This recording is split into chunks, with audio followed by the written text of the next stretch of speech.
আসসালামু আলাইকুম প্রিয় বন্ধুরা, গবাদি পশুর বিষয়ে আজকে একটি কথা আপনাদের মাঝে শেয়ার করব। দুটি কথা।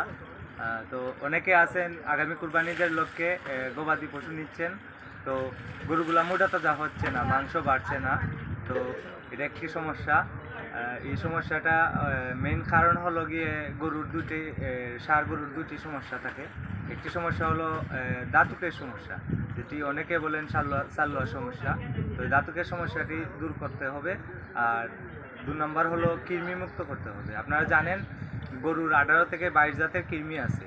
তো এই কৃমিগুলা মুক্ত করতে হবে 3 ধরনের মেডিসিনের মাধ্যমে।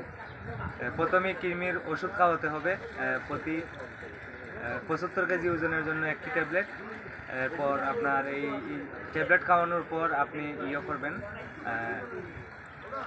পরজীবী কৃমির ইঞ্জেকশন দিবেন 50 কেজি ওজনের জন্য 1 মিলি চামড়ার নিচে, গাড়ের চামড়ার নিচে। তার 15 দিন পর বা 20 দিন পর আপনি দিবেন কলিজা কৃমির ইঞ্জেকশন প্রতি 50 কেজি ওজনের জন্য 1 সিসি করে গাড়ের চামড়ার নিচে।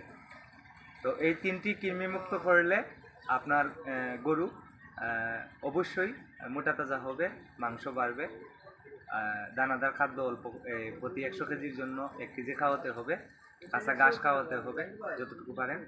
আর আপনার দাঁতুকের যে সমস্যাটা, অনেকে সাল্লোয়ার সমস্যা বলে গ্রামে, তো এটার জন্য আপনারা কি করবেন, বেলপাতার রস 100 গ্রাম পরিমাণ বেলপাতার রস আপনারা বেটে এটার রস খাওয়াতে হবে প্রতিদিন সকাল বিকাল 2 বার 3 দিন।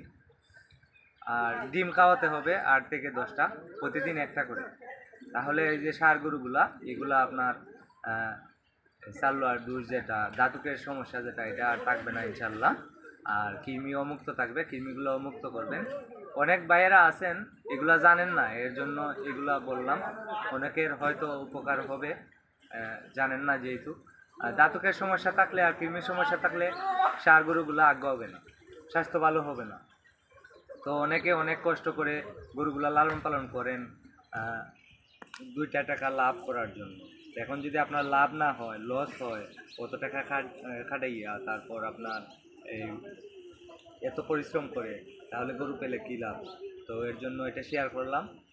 আপনারা এই দুটি কাজ যদি করেন, এই ষাঁড় গরুর এই দুটি সমস্যা যদি সমাধান করেন, তাহলে ষাঁড় গরুগুলা আপনার 2 মাস 3 মাসে অনেক মোটা তাজা হবে ইনশাল্লাহ। তো আপনাদেরকে যা যা বললাম এটা করে দেখবেন, ইনশাল্লাহ এই সমস্যার সমাধান হবে।